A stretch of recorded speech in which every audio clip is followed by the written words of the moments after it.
آپ نے یہی اصول قیان پر کیوں نہیں آزمایا؟ پہلے اس کی مافیا پاور ختم کرتے، اس کے لوگ چنتے، اس کی حکومت گرا دیتے، پھر آج میرے سامنے بیٹھ کر مردانگی کا لیکچر دیتے، یا یہ اصول صرف دوسروں کے لیے ہیں؟ کاشف کا چہرہ غصے سے لال ہو گیا تھا۔ بس ایک لفظ اور۔ رئیس نے اس کی بات کاٹ دی۔ میری بات صرف پاشا سے ہو رہی ہے۔ پھر اس نے بہت ہی پرسکون لہجے میں خالد پاشا کو دیکھا۔ پاشا، میں آپ کی بہت عزت کرتا ہوں، صرف اس لیے کیونکہ آپ میرے والد کے دوست ہیں، لیکن یہ عزت کبھی بھی آپ کے حق میں نہیں دے گی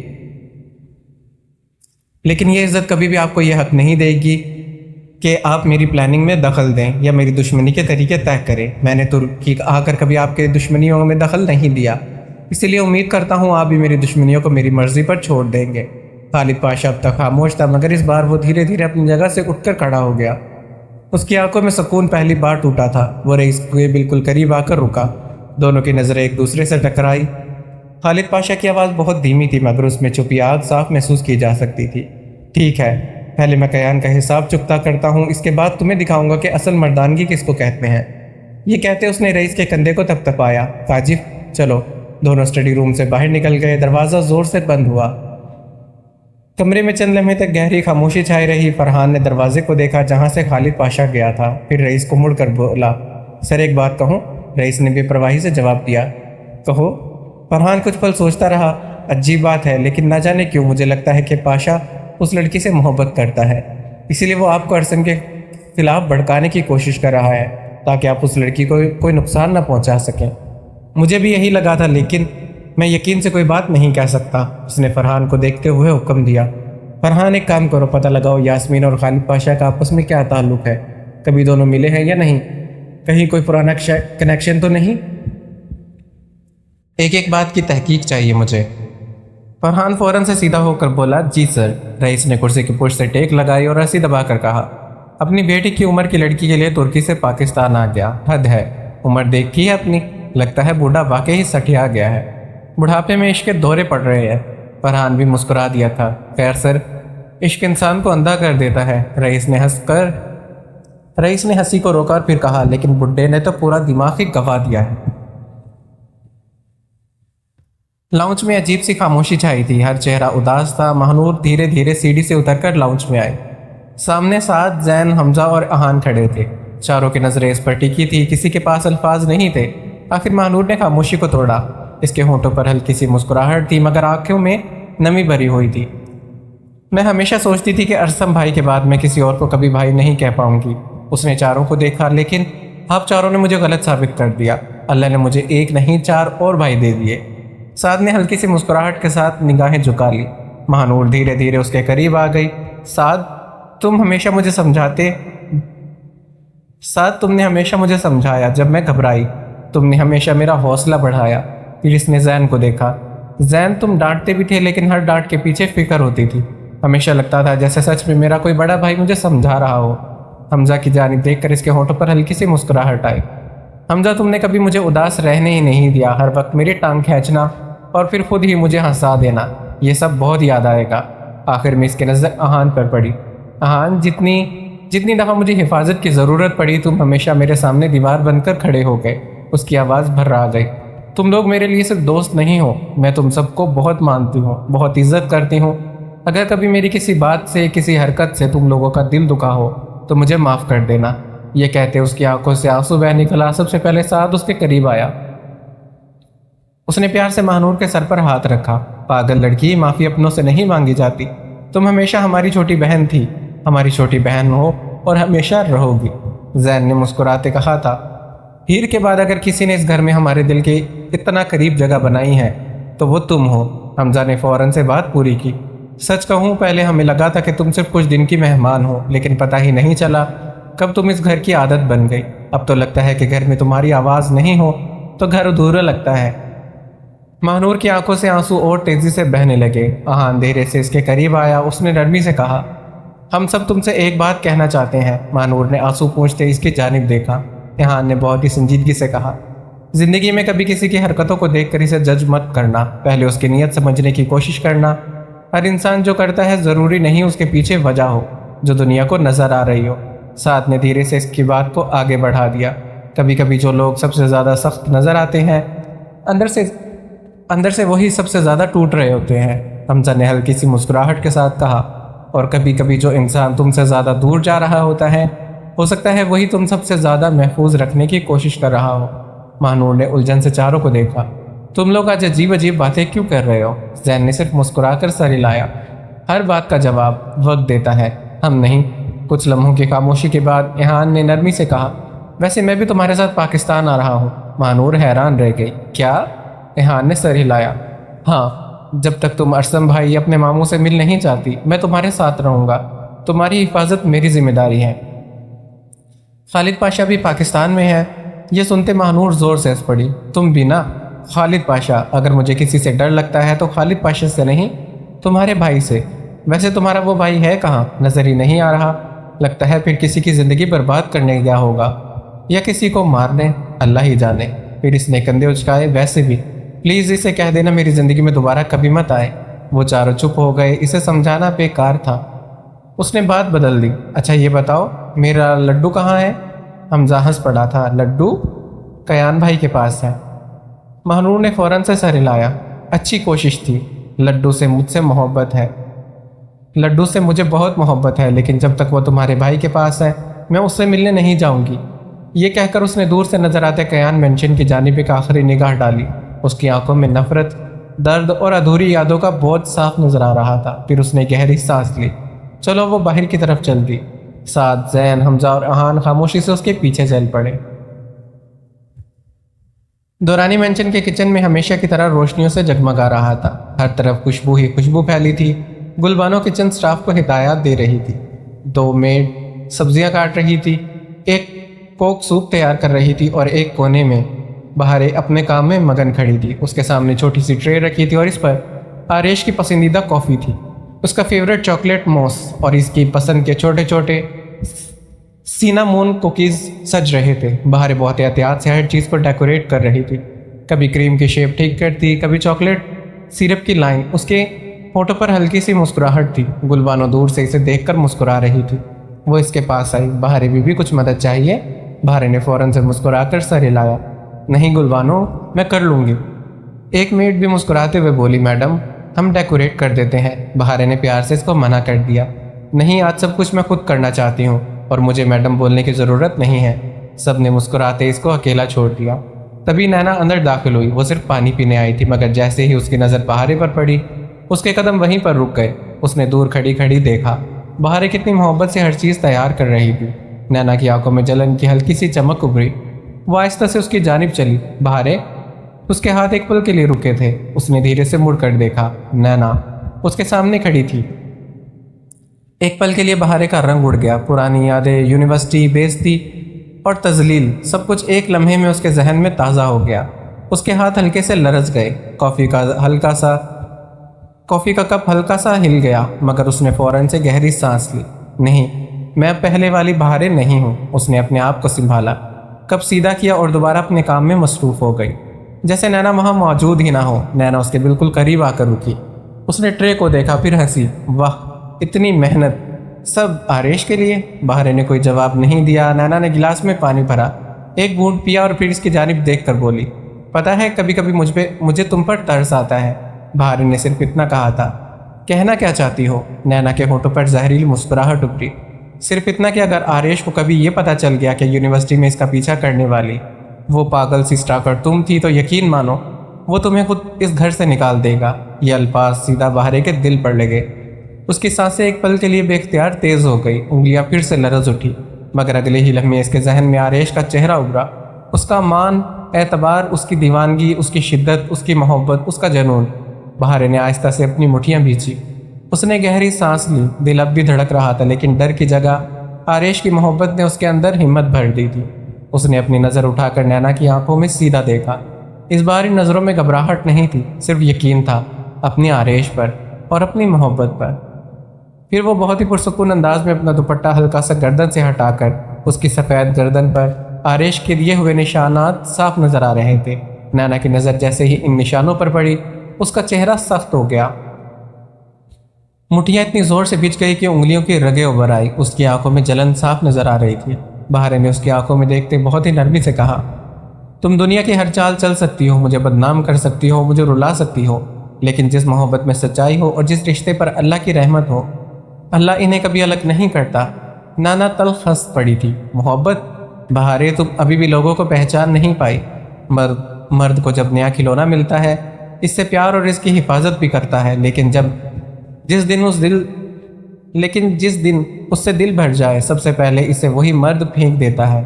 اس نے بہارے کے گردن کے نشانوں کی جانب اشارہ کیا۔ ان نشانوں کو دیکھ کر اتنا خوش مت ہو، یہ ہمیشہ نہیں رہیں گے، لیکن سچ ہمیشہ زندہ رہتا ہے۔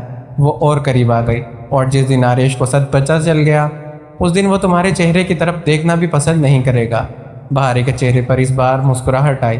اس نے دھیرے سے کہا، مجھے اپنی محبت پر پورا بھروسہ ہے، جس محبت کو میں سالوں پہلے ہمیشہ کے لیے کھو چکی تھی، جس کے دوبارہ میری زندگی میں لوٹ آنے کا میں نے کبھی خواب بھی نہیں دیکھا تھا۔ اللہ نے میری پاک محبت کو پہچانا، اس نے میری دعا قبول کی، اس نے آریش کو میری زندگی میں دوبارہ بھیج دیا، اور اس بار ہمیشہ ہمیشہ کے لیے۔ بہارے کی آنکھوں میں شکر کے آنسو چمک اٹھے تھے۔ جس رشتے کو اللہ خود جوڑ دے اسے دنیا کی کوئی طاقت الگ نہیں کر سکتی، نہ تم، نہ تمہاری نفرت، اور نہ ہی تمہاری دھمکیاں۔ کچن میں ایک گہری خاموشی چھا گئی۔ نینا بس اس کو دیکھتی ہی رہ گئی۔ اس کے دل میں جلن اور نفرت پہلے سے کئی گنا بڑھ چکی تھی، اور بہارے دوبارہ سے مسکراتے آریش کے لیے ٹرے سجانے لگی، جیسے اس نے نینا کی ایک بھی بات کو اپنے دل تک پہنچنے نہیں دیا ہو۔ ہیزن نے اپنی کپکپاتی نظریں اوپر اٹھائی جہاں ارزل کی سرخ آنکھیں اس پر جمی تھی۔ اس کی آنکھوں میں اس وقت جو جذبات تھے وہ ہیزن کے پورے وجود کو اپنے اندر سمیٹنے کے لیے بےتاب تھے۔ اس کے لبوں سے کوئی لفظ نہیں نکل رہا تھا، بس اس نے بے اختیار اپنی دونوں باہیں ارزل کے گلے میں بالکل مضبوطی سے ڈال دی تھی۔ یہ اس کا خاموش اقرار تھا، اس کا آخری فیصلہ تھا۔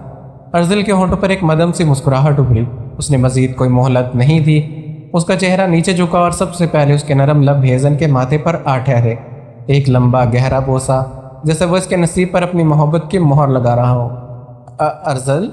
ہیزن کے حلق سے ایک دھیمی سی سرگوشی نکلی، مگر ارزل اس وقت سننے کے موڈ میں نہیں تھا۔ اس کے لب ماتھے سے پھسل کر اس کے بند پلکوں پر آ، پھر دھیرے سے گالوں سے ہوتے ہوئے اس کے نازک کان کے نچلے حصے پر رک گئے۔ جب ارزل کے گرم لب اس کے کان کے پیچھے نرم بوسہ دینے لگے تو ہیزن کا پورا جسم ایک جھٹکے سے لرز اٹھا۔ اس کی انگلیاں ارزل کے کندھوں سے پھسل کر اس کی شرٹ کو بری طرح سے کھینچنے لگی۔ میری پینگوئن؟ اس کی آنکھیں بھر آئی۔ تمہیں اندازہ بھی ہے میں تم سے کتنی محبت کرتا ہوں؟ ہیزن کی پلکوں پر نمی ابھر آئی۔ اس نے دھیرے سے سر ہلایا۔ نہیں، شاید نہیں، میں بھی شاید کبھی لفظوں میں نہیں بتا پاؤں گا۔ اس نے دھیرے سے اپنا رخ بدلا اور ہیزن کی سرخ پڑتی تھوڑی پر اپنے ہونٹ رکھ دیے۔ اس کے ہاتھ جو پہلے ہی ٹکے ہوئے تھے اب آہستہ سے نیچے آئے اور اب ہیزن کے کھلے ہوئے بالوں میں الجھ گئے۔ اس کے گرم لب تھوڑی سی پھسل کر آہستہ آہستہ ہیزن کے سرخ اور نازک گردن پر اتر آئے تھے۔ جب اس کے تپتے ہوئے ہونٹوں نے گردن کی نرم جلد کو چھوا تو ہیزن کے حلق سے ایک بے اختیار آہ نکل گئی۔ جذبات کی بے خودی میں اس نے ہیزن کے گردن پر ایک نرم مگر شدت بھرا لمس چھوڑا، اور اس کے یہ دیوانہ وار لمس ہیزن کے پورے جسم میں ایک بجلی کی طرح دوڑ گیا تھا۔ وہ اس درد اور لطف کی ایک عجیب امتزاج میں اپنی آنکھیں زور سے بند کر گئی تھی۔ اس کے ہاتھ ارزل کے بالوں میں اور مضبوطی سے جکڑ گئے تھے۔ گردن سے ہوتے اس کے لب ہیزن کے بیوٹی بون پر آئے اور پھر آہستہ آہستہ اس کی دھڑکنوں کی جانب سرکنے لگے۔ ہر بوسے کے ساتھ ہیزن کی سانسیں تیز رفتاری سے تیز ہوتی جا رہی تھی۔ اس کی وجود کی سرسراہٹ ارزل کو مزید دیوانہ بنا رہی تھی۔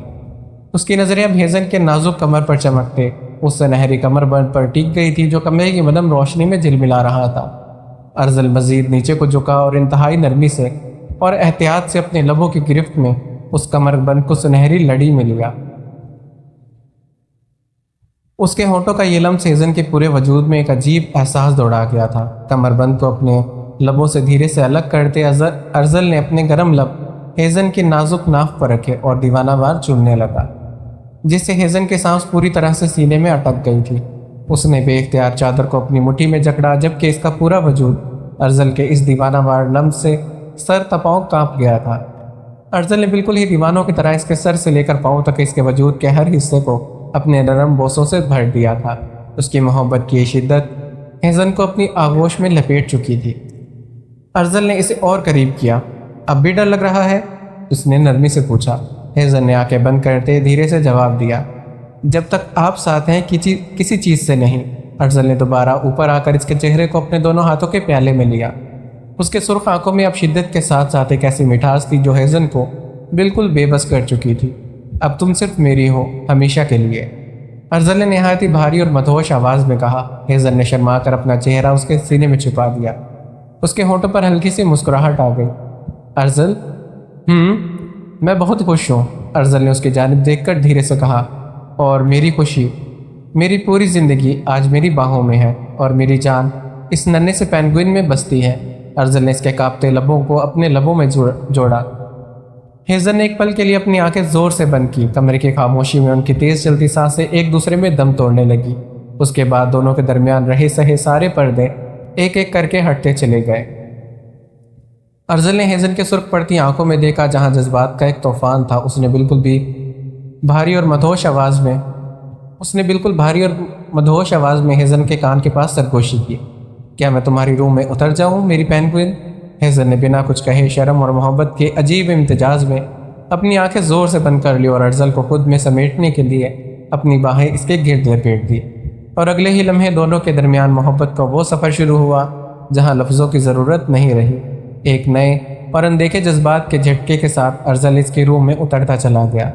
ہر ایک لمس انہیں جذبات کے اس سمندر میں لے جا رہا تھا جہاں سے وہ دونوں تھے۔ اس کی روح ایک دوسرے میں ڈھل رہی تھی۔ زندگی کی ساری سختیاں، سارے ڈر اور ساری ناراضگی اس ایک رات کی آغوش میں پگھل کر ختم ہو چکی تھی۔ دو جسم ایک جان بن گئے تھے اور ایک بالکل نئے احساس میں ڈھل چکے تھے جہاں شدت اور محبت میں مل کر انہیں ہمیشہ کے لیے ایک دوسرے کا کر دیا تھا۔ مگر محبت کے اس انتہا پر کھوئے ہوئے ان دونوں معصوم دلوں کو بالکل بھی اندازہ نہیں تھا کہ قسمت کے صفحے پر اگلے ہی دن ان کی جدائی لکھی تھی۔ انورل کا غصہ ساتویں آسمان پر تھا۔ یہ کیا بدتمیزی ہے، مجھے فوراً نیچے اتارو، وہ اس کی گود میں مچلتے بولی تھی، لیکن سامنے بیٹھا شخص اسے اور مضبوطی سے سنبھال کر بیٹھا رہا۔ سن رہے ہو؟ جواب دو، انورل نے اس کے سینے پر مکہ مارا۔ بہرے ہو کیا؟ مجھے گھر جانا ہے، گاڑی روکو۔ مگر اس نے جیسے کچھ سنا ہی نہیں تھا۔ اس کی نظر سیدھا انورل کے ہاتھ میں پکڑی آئس کریم پر گئی۔ اس نے آرام سے وہ کپ اس کے ہاتھ سے لیا۔ انورل کی آنکھیں پھیل گئی۔ ایکسکیوز می، وہ میری آئس کریم ہے۔ سامنے بیٹھا شخص بالکل پرسکون انداز میں سپون نکال کر ایک بائٹ کھا گیا تھا۔ انورل نے غصے سے اسے گھورا تھا۔ چور، مجھے پہلے اٹھا کر لے آئے، اب میری آئس کریم بھی کھا رہے ہو۔ دوسرا چمچ بھی اس نے اتنے ہی سکون سے کھا لیا۔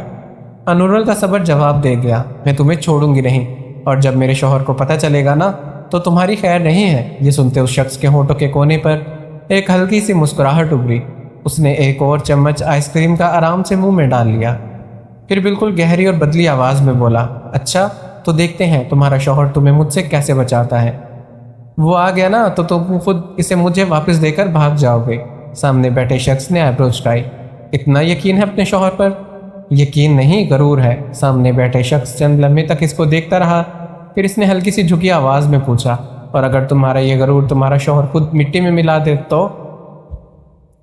انورل اسے گھورتے بولی تھی، کیا مطلب؟ وہ اور قریب جھک گیا۔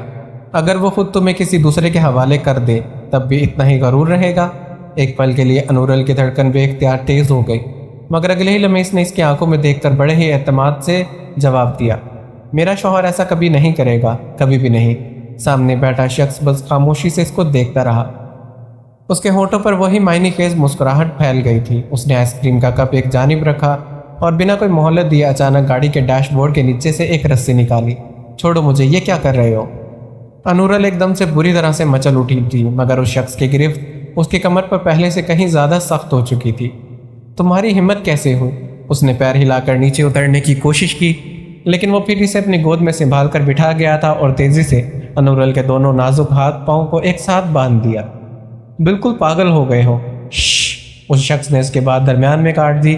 اس نے بلیک کلر کا ایک ٹیپ نکالا اور انورل کے سرخ کپ کپاتے ہونٹوں پر چپکا دیا۔ ایک پل کے لیے رکا، اس نے انورل کے اس معصوم اور بے بس چہرے کو دیکھا اور پھر آہستہ سے جھک کر ٹیپ کے اوپر اس کے ہونٹوں پر ایک گہرا شدت بھرا بوسہ دیا۔ اس کے اس لمس سے انورل کی سانسیں تیز ہو گئی تھی۔ اس شخص نے جیب سے ایک سیاہ کپڑا نکالا۔ ایک ہی لمحے میں اس نے انورل کی آنکھوں پر پٹی باندھ دی اور پھر اسے زور سے اپنے سینے میں بھیج دیا۔ آئی ایم سوری انو، لیکن مجھے یہ کرنا ہی پڑے گا۔ اگر آپ کو یہ ایپیسوڈ اچھی لگی تو ویڈیو کو لائک کر دیں، ہمارے چینل کو سبسکرائب نہیں کیا تو سبسکرائب کر دیں، اور کمنٹ باکس میں بتائیں کہ آپ کو یہ سٹوری کیسی لگ رہی ہو۔ اللہ حافظ۔